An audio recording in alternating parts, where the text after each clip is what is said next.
Good afternoon, everyone. Welcome to this National Youth Dialogue discussion titled Digital Banking and the Young Entrepreneur in the New Normal, where we aim to explore not only how digital banking and payment systems can benefit entrepreneurs, but also how the advancements in the field are shaping the world and the nation that we live in. I am Maria Kaid, who in my day job is working for a fintech company called DirectPay, which develops software solutions that is helping Sri Lanka move closer towards a digital society. And I'll be moderating today, but more importantly, I've got Victor Alexiev with me, who is the head of programs and strategic partnerships of City Ventures across Asia Pacific. His focus is on developing the infrastructure, networks, and talent necessary for the continuous origination of impactful ideas and experiments that have the potential to transform the financial industry.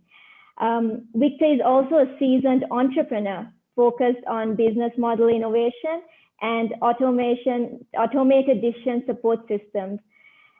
He has over a decade of experience in building and scaling technology startups across the globe. So Victor, hello.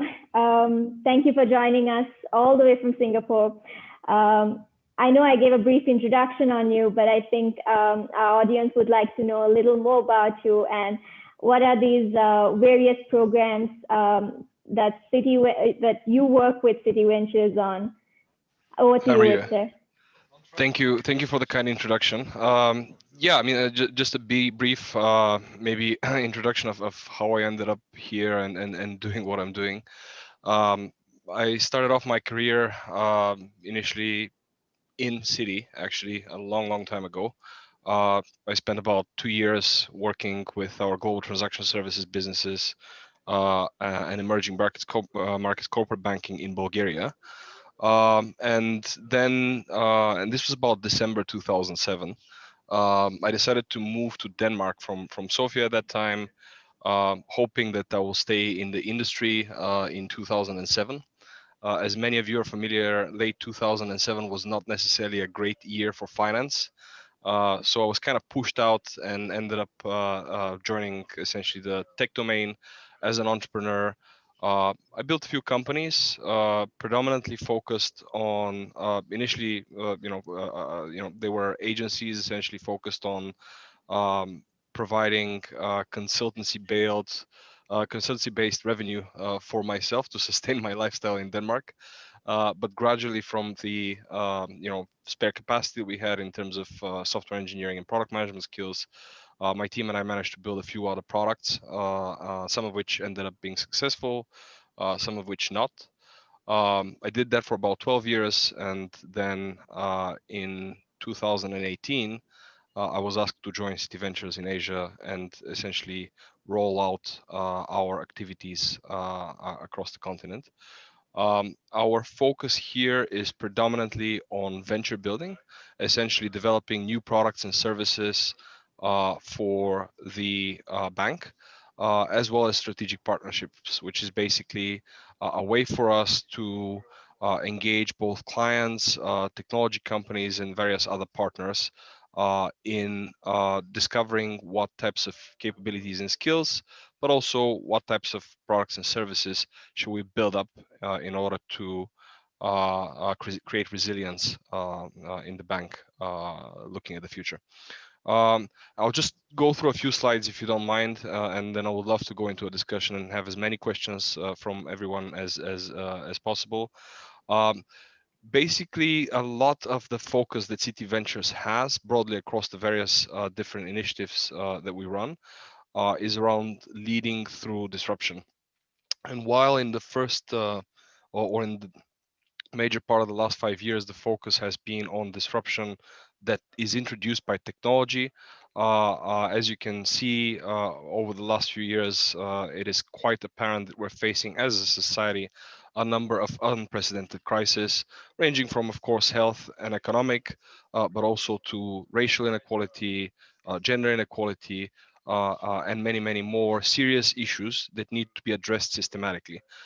So in a sense, we've pivoted a little bit more from advocating and driving technology transformation within the bank to advocating and driving transformation that is across values, across behavioral change and structural change. A lot of what City Ventures does is focused on ushering in the day after tomorrow. So essentially, we have an outside in perspective that captures signals from the market, captures the large transformational waves, and prepares us as an organization, as a business, to respond to them. And so, what are these types of change that we're looking at? As I mentioned, you can broadly qualify it as technological change, behavioral change, and structural change that essentially leads to a transformation in the financial services industry across the board. Many of you are familiar with the role that digitization has to play. I think that a lot of this shift is now mature, and the industry is no longer in denial with regards to where does it have to be when it comes to digitizing its own product, services, and experiences. The new kids on the block are, so to say, DLT or blockchain based innovations that are essentially transforming our relationship to assets in the way that we govern various organizational processes. There's a rapid migration to the cloud from various industries. I know that this might sound ridiculous for a lot of folks who are essentially entrepreneurs and hence cloud native to begin with.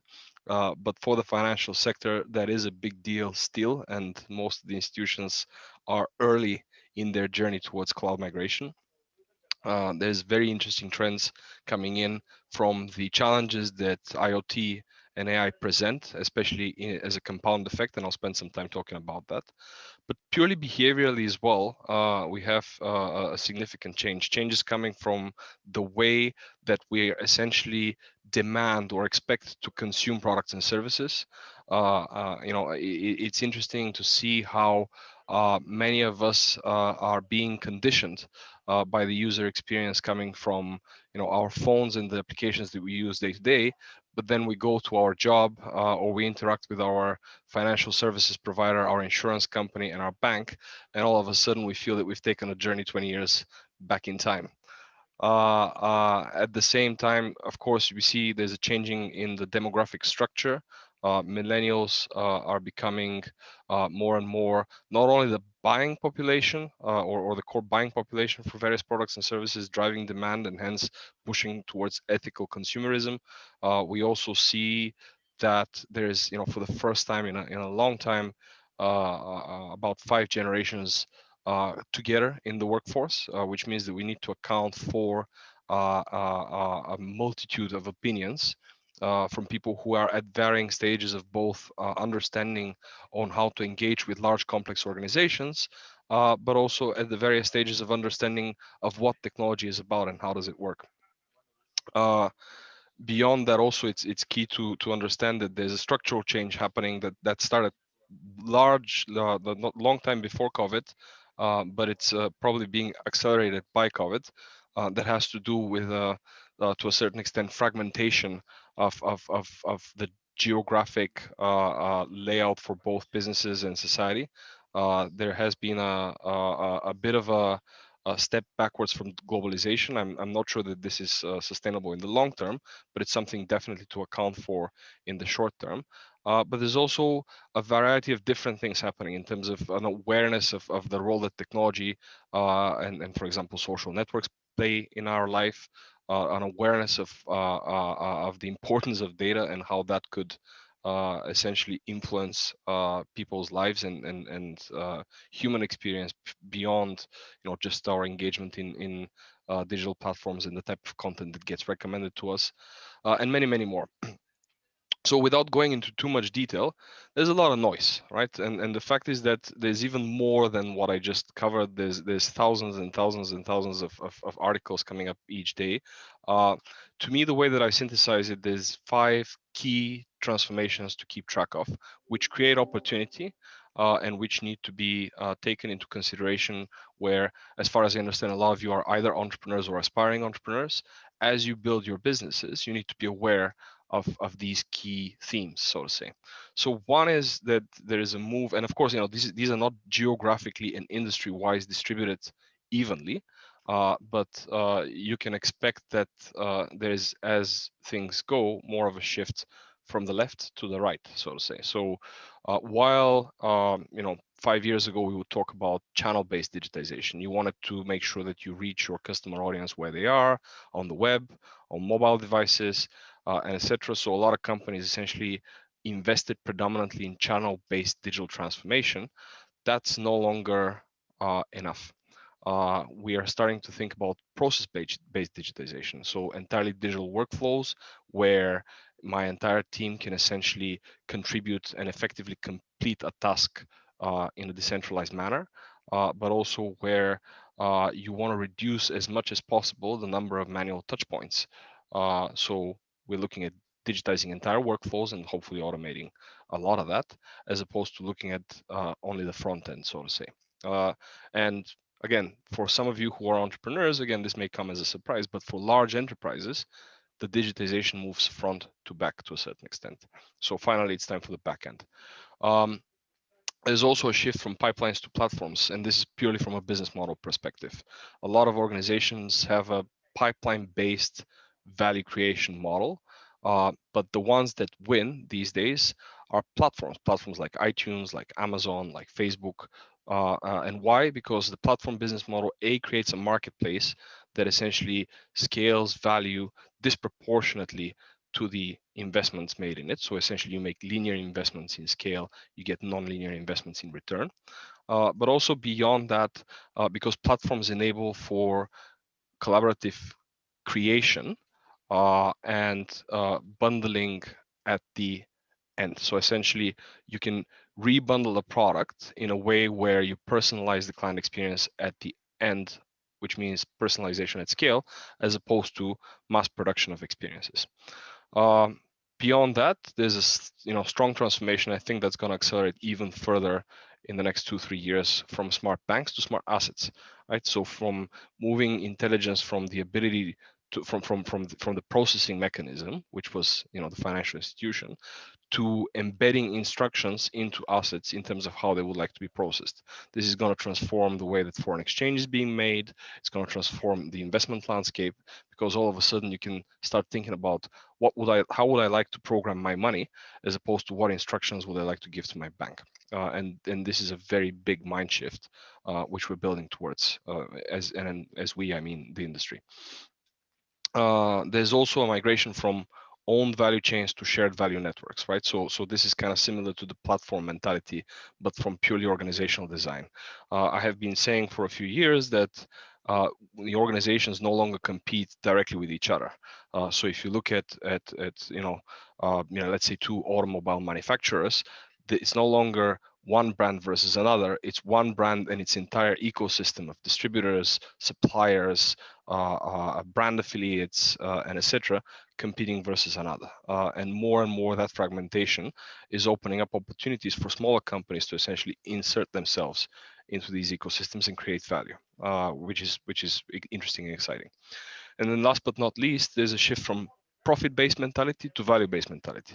And this is to a certain extent driven by just the big realization of how much in trouble we are as humanity, but also from a generational shift. Millennials and Gen Z are much more aware and much more values driven than previous generations. So because of that, they expect that the suppliers of their of services and products they consume are ethical, are considerate of the both the environmental but also social and other impacts. So we look at value as opposed to only profit as a driver for measuring success in businesses. I'll just rush through these, but basically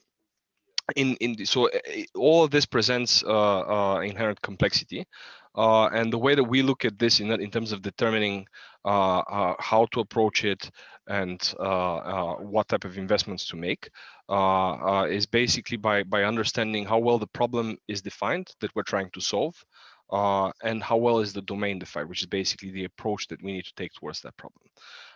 And in general, the way that things move is that from left to right, things become more business as usual, so to say, and from top to bottom, right? So essentially, whenever the domain and the problem is not well understood, you look at research, you look at experimentation, you look at experimental designs, and the more defined the problem and the domain are, the more you look at basically efficiency-based innovation, optimization, etc. And so where startups and startup mentality is very useful is where the domain is well defined to a certain extent, but the problem is not very well understood. Which is why organizations like City Ventures, for example, are becoming more and more common within larger organizations, which is basically they apply a startup mentality in terms of exploring the problem statements through customer collaboration, through essentially experimental design, as they build up both new problems, not new products and services, as well as new capabilities for their enterprises. And this is because, to a large extent, disruption implies systemic transformation. And systemic transformation is best done if approached through experimentation.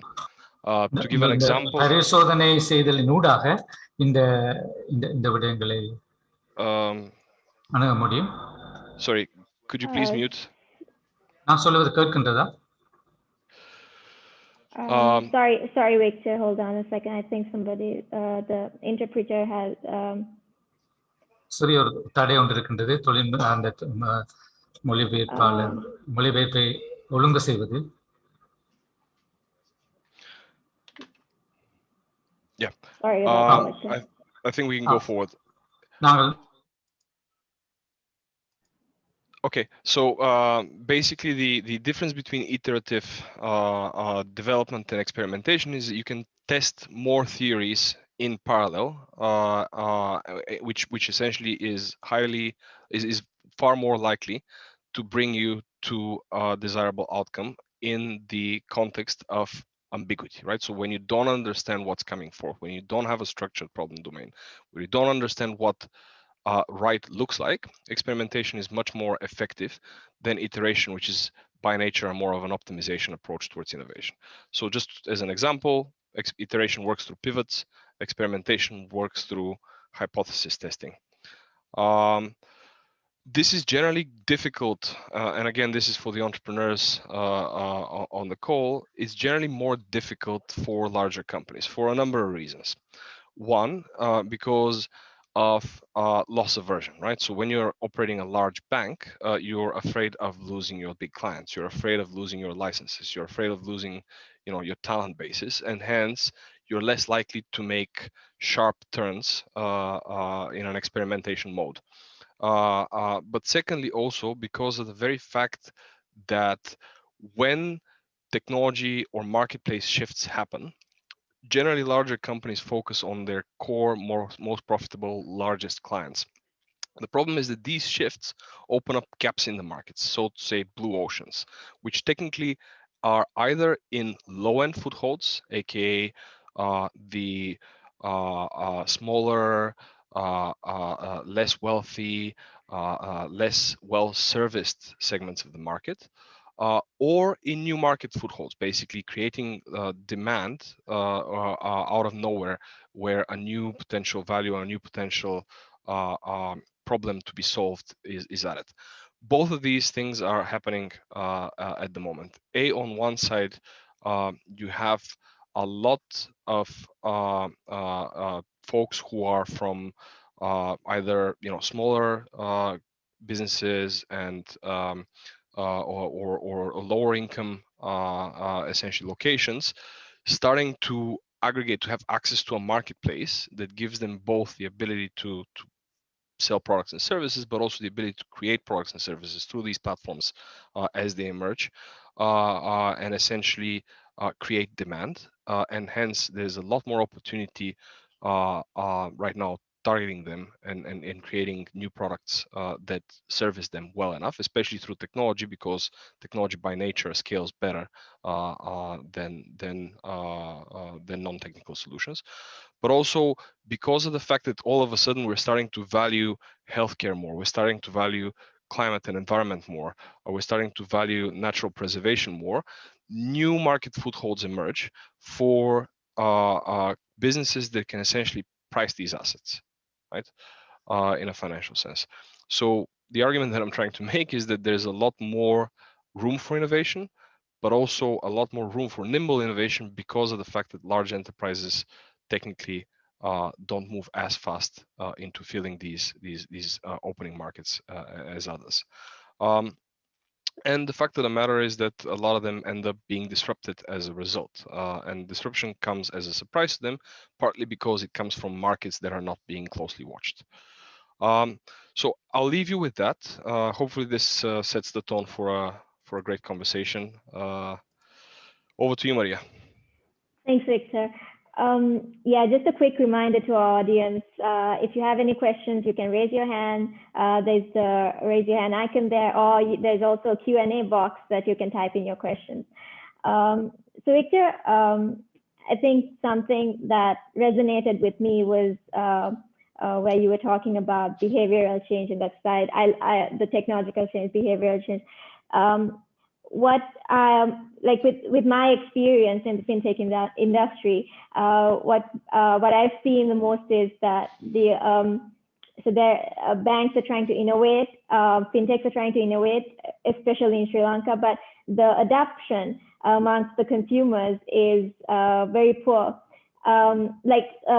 You had this mobile first mention. How can we get a consumer to, if it's banking, to think of the mobile first when it comes to banking? Like yeah. In general, one of the key things that I've kind of found out through my experience as an entrepreneur is if you have to innovate your clients, or sorry, educate your clients too much, you're probably too early. So in essence, the best approach is to meet the consumer where they are.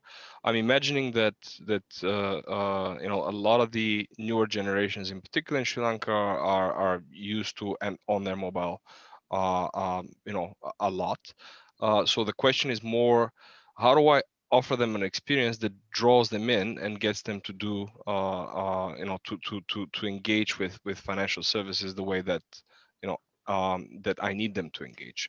I think a lot of especially the larger traditional financial institutions approach this as, okay, this is my product, or this is my service, and then let me just try to find a way to offer it through the mobile channel, for example, in the same way that I would do that in, for example, a web browser, or in the branch office, or etc.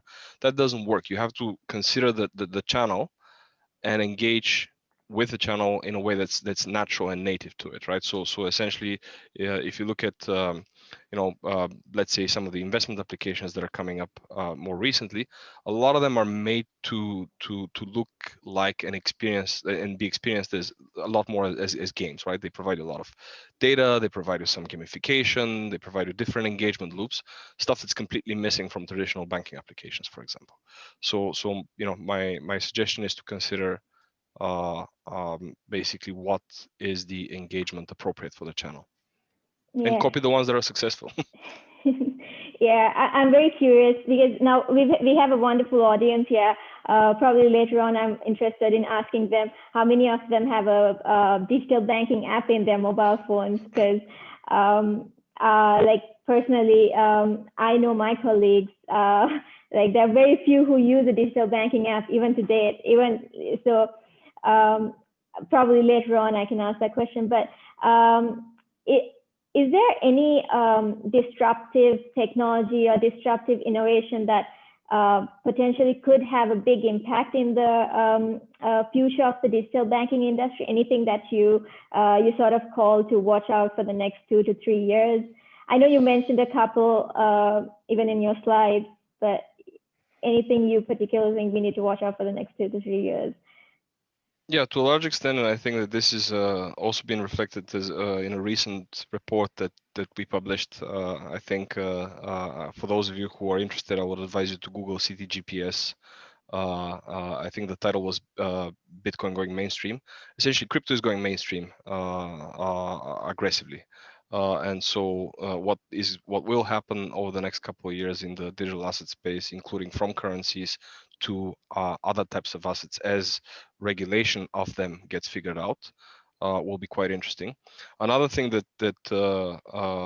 I find quite exciting, and again we've published some thought pieces in that direction as well, is the convergence of digital and physical supply chains, right? So essentially, sorry, digital and physical, not digital and physical supply chains, but of supply chains of goods and services and finance. So essentially, because of the data that physical supply chains generate is so underutilized right now, there's a vast opportunity of embedding financial services as the goods move forward. So for example, a good example that I can give you is in e-commerce. A lot of the data that e-commerce marketplaces generate is not necessarily used for financing the both inventory for the distributors or the production for the manufacturers of these of the products that are being sold on these marketplaces. And so you can see a lot of these marketplaces essentially starting to find ways to offer financial services, both to the customers. So there's different solutions, of course, that they're exploring. So both to the customers and to their merchants. And you can think of those as like, let's say buy now, pay later types of solutions. You can think of those as try before you buy types of solutions.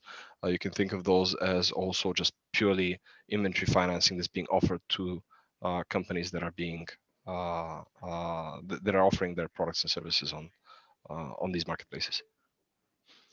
Yeah, we've received a question from the audience. I think it's more towards the security side of digital banking or internet banking. They'd like to know if we could talk a bit more about internet financial fraud.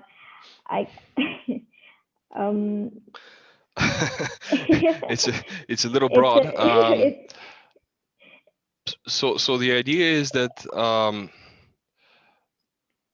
no, I think basically people try to just like, if I take my phone out of like the 50 apps I have, out of the 50, the 42 apps I have, it collects my location. There's a lot of data that is collected, and I think that's one reason people are hesitant also to use digital banking. They feel like it's safer to go visit a physical branch than having their data online. So it's less anonymous, but then again, I mean, if you go to a physical branch, there's cameras, you provide your identification, you sign for. So in terms of data, I'm not necessarily sure that there's a lot more leakage or risk. Essentially, actually, to be frank, a lot of these digital tools are safer. And the reason is exactly because of the fact that so much contextual data is collected about your interaction, right? So in a sense, because I know certain patterns of behavior, because I know how you transact, because I can use face identification or finger identification, and there is other these companies, for example, that can do ID verification with a 99.9% confidence. I have a much bigger data footprint that I bring with me when I interact with my bank digitally than physically. So my concern is less about fraud. My concern is about other things that need to be taken into consideration, which are as any software engineer knows, how do you secure your applications? How do you make sure? So this is large financial institutions in general take a lot of care to make sure that these things are taken care of. Smaller players who are currently experimenting and offering financial services at the fringe, sometimes not so much. And this is why, as you build your fintech, for example, you should consider security of your applications and the data that flows through them a lot, because this is also oftentimes a barrier to entry when it comes to collaborating with a larger organization as well. Agreed. We've also got another question from the audience. In Sri Lanka, we see that even though mobile banking applications, e-pay services, contactless payments are available, these are not being adopted well in the retail sector, transport sector, etc. What factors or transformation needs to take place so consumers can begin to use such services in places like malls, stores, and supermarkets, and on public transport? I think I understand the question. So I don't know as much about Sri Lanka as I would like to, and I think this is needed to answer this particular question. But what I can tell you is from the background that I have in my country. So some transactions are not digital just because people don't want them to be digital, exactly because of the data footprint that they leave. And this is essentially something that requires something that needs to be driven from government. Or to be driven by certain companies that champion essentially, digital payments at the point of sales. And basically, customers adopt because of convenience. The moment that it becomes a frictionless option and it's considered safe, people shift their behavior. Now, in Bulgaria, for example, where I come from, certain businesses do not want to collect digital payments because that makes them way more trackable and hence way more taxable. And this is a problem. This requires, as I mentioned, government intervention on mandating, those. Sure. Sorry, I was just also, there's another question. Not sure how to compare the digital banking and the future entrepreneurial career. That's basically on the topic that we're discussing right now. So in a sense, like in terms of as a career choice, joining a bank or joining or starting a business? How to compare digital banking and the future entrepreneur? I'm assuming it's to start a how to compare the digital. Yeah. Yeah. So again, so my suggestion is basically if you so starting a business, starting your career as an entrepreneur, is like learning to swim by jumping off a boat in the middle of a sea, right? It's not the best way to learn to swim. But if you do, you're pretty much set. So in a sense, if you miss context, if you don't have a vertical understanding in an industry. So for example, let's say you want to be, you're interested in finance, you want to understand consumer finance. The best way to do that probably is to work for someone for a while, get context, understand what the ecosystem looks like, understand what the complexities are, and then start a business. If you start a business and then have to learn both how to build a product and a team, and at the same time how, for example, payment infrastructure works, your risk of failing is compounded. So my suggestion is get a bit of context, work for an institution within the industry you're interested in for a little while, and then go and attempt something by yourself. Also, that prevents you from reinventing hot water, in a sense, doing something that others before you have figured out how to do better. The next question, I think it's something I personally wanted to ask you as well. Will fintech startups take over mainstream banks, or are banks already adopting policies to compete with fintech industry? So I think the conversation has changed a lot. Like, 10 years ago, everybody who would enter an industry as a disruptor would be like, move over, you guys don't know how to do this and how to do that, and I'll crush you and I'll take over your business and etc. I don't think that's the way that things work right now. So a lot of the trend right now is, as I mentioned, from owning entire value chains to looking at partner ecosystems. So many of the fintechs have pivoted towards, okay, how do we work with the banks? How do we essentially augment their products and services? How do we help them compete with each other better, as opposed to, going and picking a fight with Goliath? In certain segments, that is still possible. Certain companies, for example, have grown to size that still makes them considerable competitors to certain aspects of or certain products and services that financial institutions offer. The other thing that that is interesting to consider. I mean, a lot of time for a while, people were thinking about, well, why don't Facebook, Amazon, Google, and etc. You know, compete with the banks?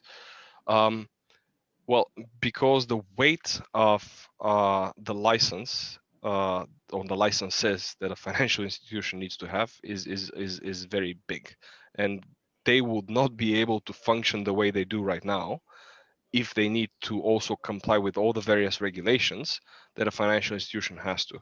So in a sense, the in the intent I'm imagining from many regulators is in order to make sure that that industry is safe for the consumers and users of it, is maintain standards that are sufficiently consistent in order to support the global functioning of a financial system. uh, uh, they can't allow for it to be jittery, which means you cannot move fast and break things, when moving fast and break things might mean breaking an entire country's economy, or disrupting the global financial system. So in a sense, a lot less is about competition and winner take all. A lot more is about collaboration and essentially identifying gaps, specific gaps, and delivering products and services within those gaps. Yeah. Since you were talking about regulatory frameworks, we also have a question.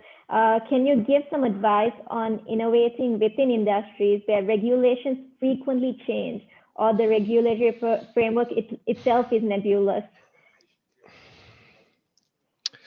Yeah.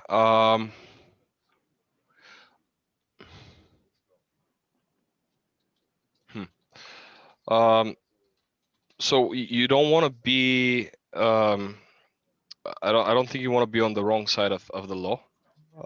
So, for example, and for a long time, let's say, people who were in the early infrastructure, in the early adoption of let's say certain digital currencies, were in many countries on the wrong side of the law, especially given the anonymity and the kind of perceived, at least, anonymity that came with some of the digital currencies. So my suggestion is basically, just make sure that even if you are in a rapidly changing environment, you're at the right side of the law. The second thing is that in many countries, and I'm not sure how things are in Sri Lanka, but in many countries there are government sandboxes, right, that allow for a safe space where you can experiment, that give you, for example, okay, well, this is a new product or a new service, but at least within these volumes and within these parameters, you can bring that to market, and we will advise you on where the barriers or the boundaries are. And I think this is quite healthy. So if you want to be on the fringe, make sure you're aware of what the government sandboxes are and what support they can provide. And then the other thing is, as I said, like, work with regulator as well. At least then you can inform what the regulation needs to be. Right. And I think so. The next question we have is more towards the customer experience side. I think we know a big issue around banking is banking industry is digitalization, and how banks provide their services, and customer experience is so essential for the future of the banking and the payments in Sri Lanka. So there's a question: what do you think about banks developed applications for online transaction? Because of recently, they've only had applications for Android users. So I think it's important that banks look at customer side, because customer adoption is what they need. And what would you like to say about this, Victor, where banks fail to meet the customer needs? So I don't think so. In general, like my understanding would be that if someone launches a Android only application, they've probably done a market study and they've understood that the major group of users is on a certain platform, and then Sure. probably they're optimizing costs, launching a single platform application before launching into others. I can't really comment on this. Like in general, the overall idea is that larger institutions who have a more diversified client profile, launch more diversified, like more multi-channel or multi-platform applications. Smaller ones that have, smaller resources and a smaller and a more concentrated profile, launch for the key customers first, test how the adoption is, and then expand if necessary.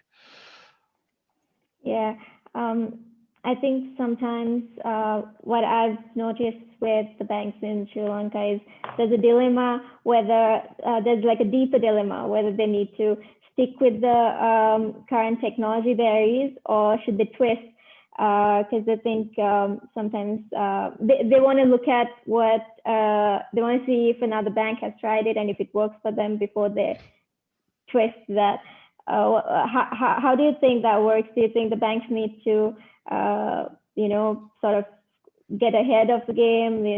Know what I'm trying to say is know what is needed, what's the need of the customer quickly. So, this is again a question of resources. In general, and again, this is less from city and more from my personal entrepreneurial experience. Yeah. Every time that I've tried to guess what the customer should want and think instead of them, my enterprises haven't necessarily worked out. When you launch where the customer is, where the demand actually is, things work out differently. Examples that I can give you is, we've had one of the applications, one of the companies that I was involved with was essentially a video news syndication distribution platform, where initially we kind of tried to design for a very intelligent, very avid news consumer. We gamified the entire platform. We put in a lot of thinking, and turns out that people wanted a very simple, very different interaction than the one we designed. So the initial user engagement was just horrible. Like basically, people came, stayed for 2 minutes, and left. And so a different approach that we tried that worked out much better was essentially going from the user backwards and trying to understand how do you want the engagement to be? What type of videos would you like to get recommended to you? How do you consume them? How do you want them sequenced? How do you build your, how would you like your experience to look like and change depending on the priorities that you have and the way that you consume, and then design for that. And turns out that that actually leads to a much deeper user engagement. It leads to essentially a positive net promoting score. And so again, design for the define your user segment, define your client segment, define the problem that they would like to have solved for themselves in that segment, and then design and launch a product, as opposed to think about what might look cool or sound cool and what people should need, and then design and launch something that essentially is just your imagination saying that would be nice. Yeah, I think you may have touched on this previously. What do you think of banks collaborating with fintech? How has it worked out in the Asia Pacific region? Like I know for fintechs, like certifications, the costs are really high. There are audit requirements. In that context, how could banks help bear, maybe bear the cost? How has it worked out in the other parts of Asia? It varies significantly from country to country, and it varies also on the types of controls and that the different regulators may be putting or not in terms of data and personal data transfers, etc. And it also varies differently on, are you talking about B2C or B2B? So business to consumer or business to business type of fintech partnerships. I think in general, at least in what's visible to me in Singapore and Indonesia and Hong Kong and China, and like the amount of partnership is very high. So there's a lot of fintechs essentially acting as either suppliers, white label providers, software providers, or distribution partners for banks. So there's a lot more. There's a lot of engagement, and it's increasing significantly. That's good to hear. So we've got another interesting question. How are traditional financial institutions grappling with blockchain technology? From an innovative perspective, do you believe they have been slow to adapt or invest? I think so. Again, slow is very relative.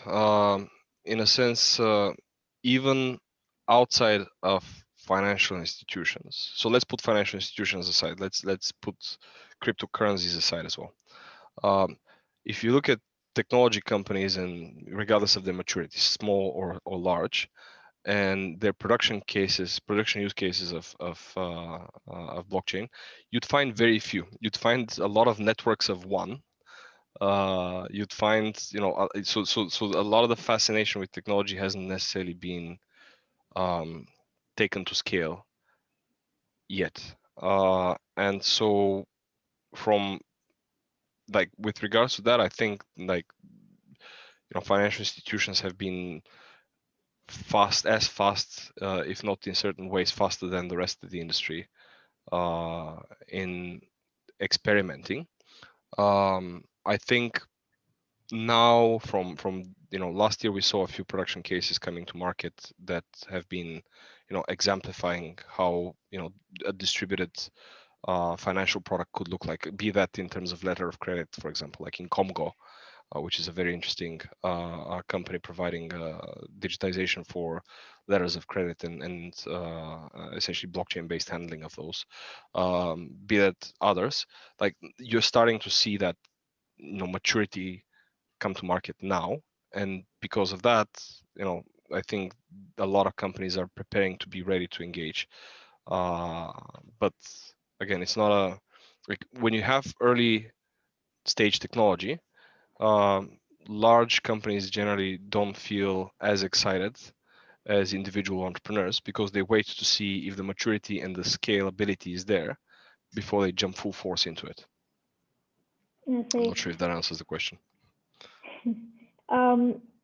I know, so in Sri Lanka, we're still trying to sort of set up the framework or the infrastructure for open banking, but in many parts of the world, they've started adopting, there's open APIs, etc. So it's now it's all about open banking. Do you see something else coming, maybe customer banking? What do you think? Have you thought about it? Maybe something after open banking? Yeah, machine-to-machine transactions. And the security, KYC, and governance of those will be very interesting. I think actually a colleague of mine is publishing a very interesting paper on that in the coming month, I think. That's interesting to know.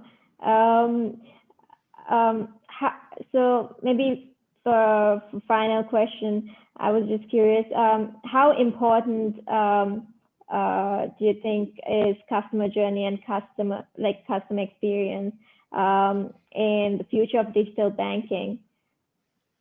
Well, in anything, technology is critical. I think there's a lot of suffering for companies who do not start from customer experience, designing the services backwards from that. So yeah, customer experience is critical. User experience as well. So I think that one of the things that, and this is again in what I mentioned from, thinking about digitization, digital channels, and then just smudging the actual, operations workflows and internal enterprise software, customer experience. I think a lot of companies are starting to wake up to the fact that you cannot have people, have frictionless technology interactions on their, day-to-day consumer life whenever they go shopping or, play games on their mobile phone, and then whenever they actually have to do work, everything they have is cells and check boxes and drop-down menus in like these endless workflows and forms that end up being horrific. So I think user experience in general, and then customer experience is a broader kind of context of that will be a key focus for the years to come. Victor, so in your experience, how has driving toward innovation in the developing world differed from innovating in the developed world? Well, that's an interesting question. Well, I think, to be frank, I think a lot of fascination that people have had with non-real problems has distracted developing countries from innovating around what actually matters for them, right? So the idea is basically identify the problem and solve the problem, as opposed to, like, chasing dollars. And I think a lot of innovators, a lot of entrepreneurs have put their attention into things that are not necessarily useful to society, or so there was a 10 years ago, 15 years ago, when I was in university, people were essentially making jokes that some of the smartest minds are designing online casinos and mobile games, as opposed to solving actual problems and deploying themselves where their talents are needed. I think to some extent I have a feeling that this has shifted. I feel a lot more entrepreneurs are actually fascinated with social entrepreneurship, with looking at real problems that matter, that are localized. And I think this will be driven essentially to a large extent from emerging markets, because they have a lot more real problems to solve than developed economies, where there's less frictions, there's less tension. So, and my suggestion is, for all of you who are entrepreneurs, don't be fascinated with the with the model of going for the scale and where Silicon Valley can raise the most capital. I think a lot of the venture capital is starting to look at impact and look at real problems in an accelerated manner. Great. So in the interest of time, I wanted to anyway ask you a question. I know most of these events are usually before COVID would have been like, it would have been a physical event. So I was just curious, like, what's the fun place that you've had a session before, like a country, or have you been to Sri Lanka? I couldn't even ask you that. Unfortunately, not yet. I've had many friends who've invited me, but I never managed to make it there, mostly because of the fact that I've been raising small kids over the last 5 years with my wife. So we've had a different type of travel habits. But for work, for example, I've been to India many times, and I've had a few sessions in essentially farms that I found to be very interesting. We've had in Finland, sauna-based conference. That Wow. was a long time ago. There was interesting. So yeah, I've had my fair share of weird events. Great. Next time you must visit once the travel restrictions are lifted. You should visit Sri Lanka. Yeah. I would love to. Great. So that's about all the time we have today. Thank you, Victor, for sharing your experience with us, and thank you to everyone watching on Facebook Live and on Zoom and wherever you're watching this. Hope you enjoyed this discussion, and hope you learned something. And thank you to this wonderful lady for translating all this in sign language, and to our translators of different languages as well. Thank you, and special thanks to the UNDP team for putting this together.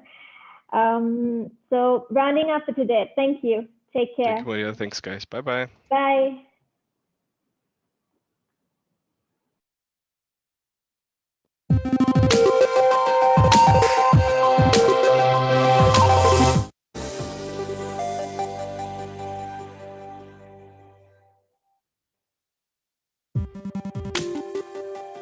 you.